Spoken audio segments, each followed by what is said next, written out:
Hello అండి, welcome to our channel RK creations. పుల్కాల్లోకి చపాతీలోకి ఎంతో టేస్టీగా ఉండే పన్నీర్ బటర్ మసాలా ఎలా తయారు చేయాలో చూద్దాము. దీనికోసం ముందుగా ఒక ప్యాన్లో ఆయిల్ హీట్ చేసి అందులో లవంగాలు, చెక్క, యాలుక్కాయ, బిర్యానీ ఆకు వేసి కొంచెం ఫ్రై అయిన తర్వాత ఉల్లిపాయలు, జీడిపప్పు వేసి ఫ్రై చేసుకోవాలి. చివరిగా టమాటాలు కూడా వేసి ఫ్రై అయిన తర్వాత వీటన్నింటినీ ఒక మిక్సీ జార్లో వేసుకొని మెత్తగా పేస్ట్ చేసుకోవాలి. ఇప్పుడు ఒక ప్యాన్లో నెయ్యి వేసుకొని అందులో పసుపు, ఉప్పు, కారం, జీలకర్ర పొడి, ధనియాల పొడి వేసుకొని ఫ్రై చేసుకోవాలి.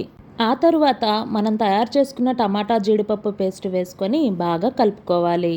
ఈ పేస్ట్ బాగా ఫ్రై అయిన తర్వాత ఆయిల్ పైకి తేలుతుంది. అప్పుడు అందులో కొంచెం వాటర్ పోసుకొని ఇంకా పన్నీర్ ముక్కలు కూడా వేసుకొని ఉడికించుకోవాలి. చివరిగా మీగడ కానీ ఫ్రెష్ క్రీమ్ కానీ వేసుకొని కసూరి మేతి యాడ్ చేస్తే చాలు, ఎంతో రుచికరమైన పన్నీర్ బటర్ మసాలా రెడీ అయినట్లే.